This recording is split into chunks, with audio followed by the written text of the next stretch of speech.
तमिळ सिनेमातील सुपरस्टार आणि टीव्हीके पक्षाचे प्रमुख विजय यांनी मुख्यमंत्री पदाची शपथ घेतल्यानंतर आता अधिकृतपणे राज्यकारभाराची सूत्रे हाती घेतली आहे.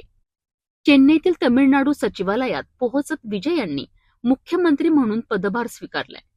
यावेळी सचिवालय परिसरात समर्थकांचा उत्साह आणि जल्लोष पाहायला मिळाला. सिनेमाच्या पडद्यावर लोकांचा हिरो ठरलेले विजय आता प्रत्यक्ष प्रशासनात जनतेच्या अपेक्षा कशा पूर्ण करतात याकडे संपूर्ण देशाचं लक्ष लागलं आहे. विजय यांनी मुख्यमंत्रीपदाची शपथ घेतल्यानंतर चेन्नईतील तमिळनाडू सचिवालय येथे पोहोचून अधिकृतपणे पदभार स्वीकारलाय. सचिवालयात प्रवेश करतानाच अधिकाऱ्यांनी त्यांचे स्वागत केलेत. यावेळी सुरक्षा व्यवस्था कडक ठेवण्यात आली होती.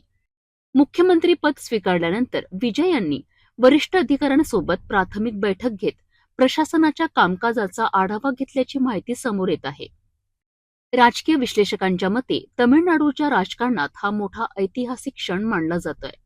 कारण गेल्या अनेक दशकांपासून राज्याच्या राजकारणात वर्चस्व राखणाऱ्या पारंपरिक पक्षांना आव्हान देत विजय यांनी स्वतःची वेगळी राजकीय ओळख निर्माण केली आहे. फॅन क्लब पासून सुरू झालेला प्रवास आता थेट सचिवालयापर्यंत पोहोचला आहे.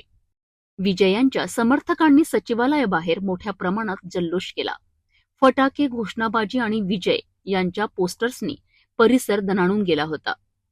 मुख्यमंत्री म्हणून विजय यांच्यासमोर आता रोजगार, महागाई, सामाजिक न्याय आणि विकास यांसारखी मोठी आव्हाने असणार आहेत. त्यांच्या पहिल्या निर्णयाकडे आता संपूर्ण राज्यांचं लक्ष लागलं आहे. सुपरस्टार पासनं मुख्यमंत्री पदापर्यंतचा विजय यांचा प्रवास आता नव्या टप्प्यात दाखल झाला आहे. जनतेच्या प्रचंड अपेक्षा, राजकीय दबाव आणि प्रशासनाची मोठी जबाबदारी या सर्वांमध्ये विजय किती यशस्वी ठरतात हे येणारा काळच ठरविणार आहे.